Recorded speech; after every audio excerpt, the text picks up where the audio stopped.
सबसे पहली चीज है मैथ्स आपका और प्लस इंग्लिश। अगर आप इन दो सब्जेक्ट पे अपनी पकड़ कर लेते हो तो आपकी बैंक की जॉब आपके पास होगी। कुछ बच्चे सोचते हैं सर मैं इंटरव्यू कैसे क्रैक करूंगा, सर मुझे इंटरव्यू से डर लगता है, मुझे कोई एक्सपीरियंस नहीं है। वो सब बाद की बातें हैं। उसके लिए अगर आपका ये दोनों सब्जेक्ट वीक है तो कोचिंग अटेंड करो। कोचिंग हमेशा प्राइवेट कोचिंग लेना, इंडिविजुअल, मैथ्स की अलग, इंग्लिश की अलग, तभी अच्छे से कर पाओ। हाय एवरीवन, कैसे हो आप? स्वागत है अपने चैनल अकाउंटिंग गुरुजी में। बैंक में जॉब पाने के लिए क्या करें? अगर आप लोग प्राइवेट बैंक में जॉब के लिए बात कर रहे हो, ठीक है, आपके मन में है कि प्राइवेट बैंक में जॉब ले लूं, तो उस पर मैंने एक कंप्लीट वीडियो बना रखी है। 4 तरीकों से जॉब पाने के 4 तरीके मैंने उसमें बताए। उस वीडियो का लिंक मैं आई बटन पे दे दूंगा और डिस्क्रिप्शन में भी दे दूंगा, जाके देख लेना। लेकिन आज मैं स्पेशली बात करने वाला हूं गवर्नमेंट बैंक में जॉब पाने के लिए हमें स्टेप बाय स्टेप क्या करना चाहिए। कुछ चीजें मैं क्लियर कर दूंगा आज कि किस स्टूडेंट की जॉब लग सकती है, मतलब किस तरीके के स्टूडेंट की जॉब बैंक में लग सकती है। ये एबिलिटी, ये चीजें अगर आपके पास है तो आप बैंक में अटेम्प्ट कर सकते हो, बैंक की जॉब अचीव कर सकते हो। लेकिन उससे पहले मैं एक बात कहना चाहूंगा कि देखो, कोई भी गवर्नमेंट जॉब पाने के लिए 2 चीज सबसे ज्यादा इंपॉर्टेंट होती है।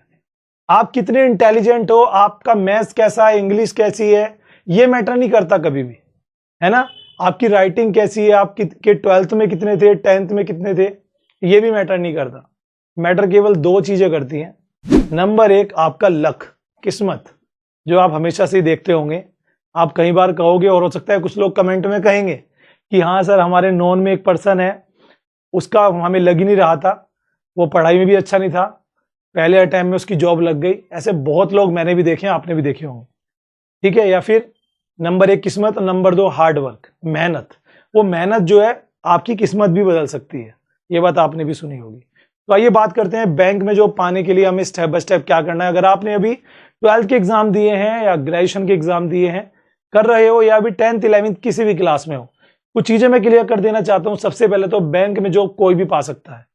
यहां पर कुछ बच्चों को डाउट रहता है कि बैंक में जॉब पाने के लिए कॉमर्स का स्टूडेंट होना जरूरी है। ऐसा कुछ भी नहीं है। या फिर मैथ्स होना जरूरी है, ऐसा भी कुछ नहीं है। आप आर्ट से पढ़े हो, साइंस से पढ़े हो, हरियाणा में कहते हैं नॉन मेडिकल, मेडिकल से पढ़े हो, नॉन मेडिकल से पढ़े हो, कॉमर्स से पढ़े हो, आर्ट से पढ़े हो, है ना, ह्यूमैनिटीज जिसे हम कहते हैं, किसी भी स्ट्रीम से आप पढ़ाई की है आपने, केवल और केवल और केवल और केवल ग्रेजुएशन चाहिए। यानी कि बीकॉम, बीएससी, बीए जो भी आपने किया हुआ है वो चाहिए। देन उसके बाद you all are eligible for bank job. सबसे मेन बात ये है। तो अब ये बात तो मैंने क्लियर कर दी कि ना कोई मैथ का इशू है, ना कोई स्ट्रीम का इशू है, everyone can apply for the job, ठीक है। तो बात करते हैं, देखो बैंक में 3 तरह की जॉब होती है जिनके लिए हर साल वैकेंसीज निकलती हैं। हमारी इंडिया में, मतलब हमारे भारत में जो बैंक है बेसिकली गवर्नमेंट बैंक ही होते हैं ऑलमोस्ट।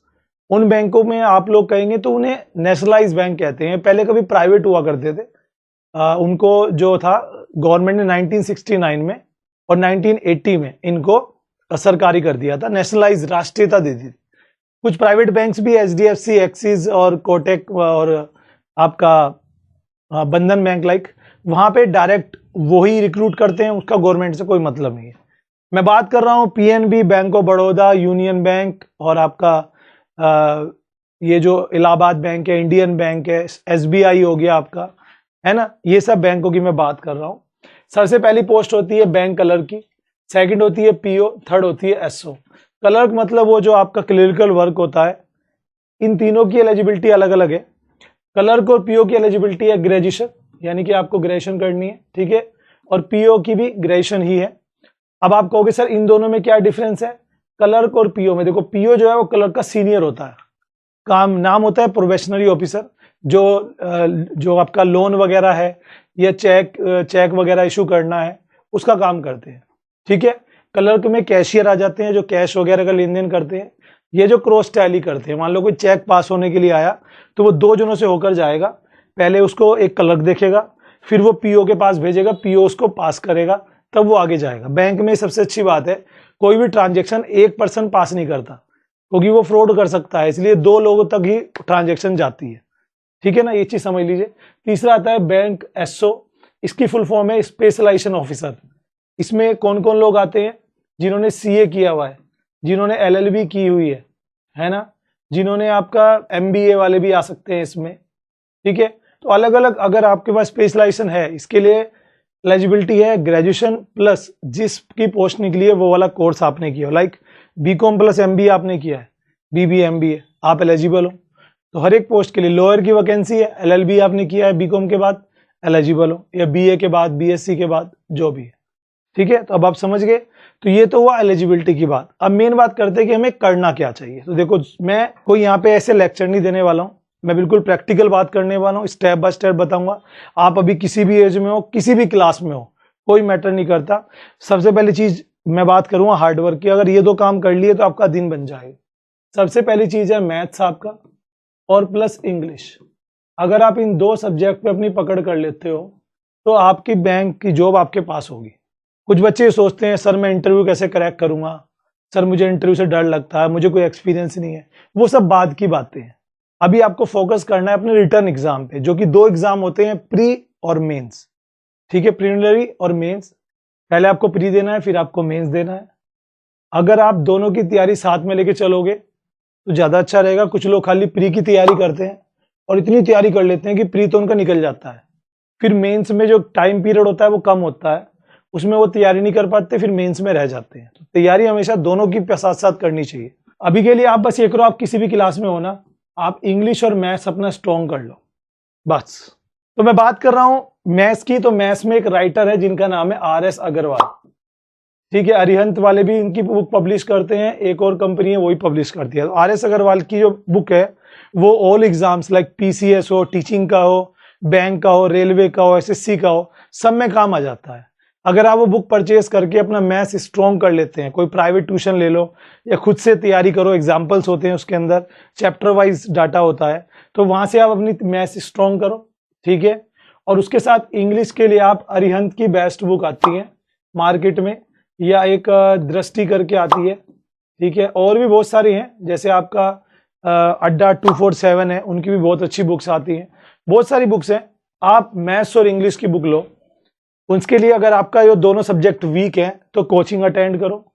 कोचिंग हमेशा प्राइवेट कोचिंग लेना, इंडिविजुअल, मैथ्स की अलग, इंग्लिश की अलग, तभी अच्छे से कर पाओगे। ठीक है, ये दोनों सब्जेक्ट जब आपको लगे कि हाँ सर मेरे अच्छे हो रहे हैं, देन आप बिल्कुल जो मैथ्स बैंक का सिलेबस है, जो एक एग्जाम को टारगेट बनाओ। लाइक आपने कलर को टारगेट बना लिया, पीओ को टारगेट बना लिया, ऐसा एक एग्जाम को टारगेट बनाना, ये नहीं कि सबके पीछे भाग रहे हो।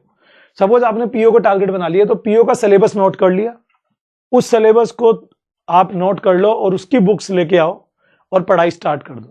ठीक है, साथ में अगर हो सके तो मैं आपसे कहूंगा कि जो कोचिंग सेंटर होते हैं, चाहे 3 महीने के लिए पढ़ाई करो, वहां जरूर किया करो। अब पूछोगे क्यों? क्योंकि वो आपको शॉर्ट ट्रिक्स देते हैं याद करने की और मैथ सॉल्व करने की। अक्सर आपने सुना हो एग्जाम में लोग कहते हैं कि मुझे सब आता था फिर भी छूट गया।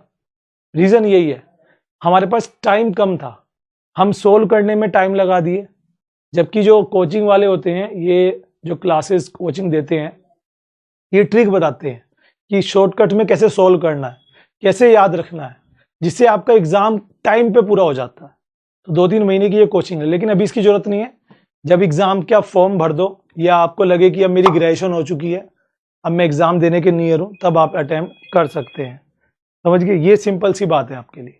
तो जाइए, अप्लाई करिए, तैयारी शुरू कर दीजिए, मैथ्स इंग्लिश स्ट्रॉन्ग करो। जब ये स्ट्रॉन्ग होने लगे तो बस एक को टारगेट बनाओ, उसका सिलेबस नोट करो, उसकी तैयारी स्टार्ट कर दो। कोचिंग सेल्फ लो या ऐसे, और बाद में प्रैक्टिस के लिए ले सकते हो। और एक चीज और मैं लास्ट में बताना भूल गया, mock test, online live test देना जैसे हम एग्जाम देंगे, वो बहुत जरूरी है। बहुत सारी वेबसाइट है जहाँ फ्री मॉक टेस्ट मिल जाते हैं, उन्हें अटेम्प्ट करोगे तो आपका जो जॉब वाला टारगेट है वो बन जाएगा। ठीक है ना? आई होप आपको जॉब मिले, और किसी तरह का गाइडेंस के लिए कमेंट जरूर से करें। Thank you.